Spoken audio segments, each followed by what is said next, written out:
যারা এখনো ইভিএম এ ভোট দিতে পারে না, বোঝে না ঠিক মতো, যার ফলে ইভিএম এ ভোট দেয় না, তার পিআর বুঝবে কি করে? আমরা সংস্কারকে ভয় তো পাই না, আমরা সংস্কারকে স্বাগত জানি।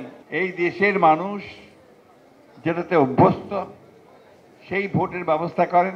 আজকে খুব কষ্ট পাই যখন শুনছি, পত্রপত্রিকায় দেখছি যে শহীদ জিয়ার প্রতিষ্ঠিত শিশু একাডেমিকে তার এখনকার যে জায়গায় ভবন আছে সেখান থেকে সরিয়ে ফেলা হবে।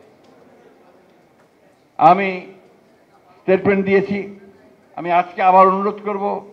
আমি শুনেছি এটা নাকি হাইকোর্টের জায়গা, যারই জায়গা হোক, শহীদ প্রেসিডেন্ট জিয়া রহমান সকলের মতামত নিয়েই সেদিন আমাদের শিশুদের বিকশিত করবার জন্য এই শিশু একাডেমি স্থাপন করেছিলেন। ওইখানে সারা বাংলাদেশে শিশু একাডেমি আছে। এই সংস্কারগুলো তো আমাদের এই দলের, বিএনপির। তো আমরা সংস্কারকে ভয় তো পাই না, আমরা সংস্কারকে স্বাগত জানি, তাই না? এখন ধন্যবাদ যে অন্তত 12টা জায়গায় একমত হতে পেরেছি আমরা। সমস্যাটা ওই জায়গায় হয় যখন দেখছি নতুন নতুন চিন্তা আসছে, সেই চিন্তাগুলো আমাদের দেশ জাতি ঠিক পরিচিত নয়। এই ব্যাপারে আমি কমেন্ট করব না, একটা কমেন্ট করতে চাই।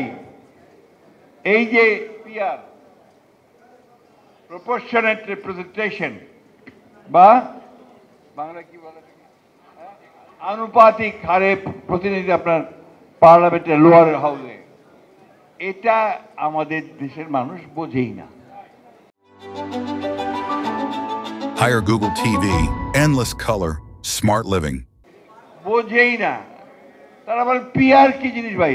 যারা এখনো ইভিএম এ ভোট দিতে পারে না, বোঝে না ঠিক মতো, যার ফলে ইভিএম এ ভোট দেয় না, তার পিআর বুঝবে কি করে? এই চিন্তা ভাবনা থেকে দূরে সরে যেতে হবে। এবং দুঃখজনক ভাবে আমাদের দেশের কয়েকটা রাজনৈতিক দল এটাকে প্রমোট করে, প্রমোট না পণ করে বসে আছে, এটা না হলে নির্বাচনে যাব না।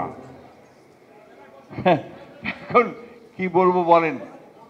এই দেশের মানুষ যেটাতে অভ্যস্ত সেই ভোটের ব্যবস্থা করেন, তার প্রতিনিধিত্বের ব্যবস্থা করেন, তার যেন প্রতিনিধিত্ব থাকে, রিপ্রেজেন্টেশন থাকে, সেই পার্লামেন্টের নির্বাচনের ব্যবস্থা করেন।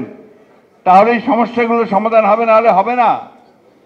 বাইরে থেকে এসে বসে বা কাউকে আপনার নতুন নতুন চিন্তা ভাবনা দিয়ে কিন্তু দেশের সমস্যার সমাধান করা যাবে না।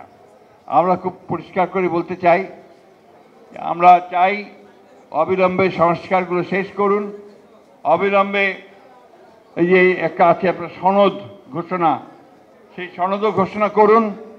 আর দয়া করে নির্বাচনের যে তারিখটা নির্ধারণ করেছেন আমাদের ভারপ্রাপ্ত চেয়ারম্যান জনাব তারেক রহমানের সঙ্গে লন্ডনে বৈঠকে বসে, যেটাতে জাতি অনুপ্রাণিত হয়েছে, আশান্বিত হয়েছে, সেই সময়টাতে নির্বাচন দিন, মানুষকে তার অধিকারটা ফিরিয়ে দিন, ভোটের অধিকার ফিরিয়ে দিন।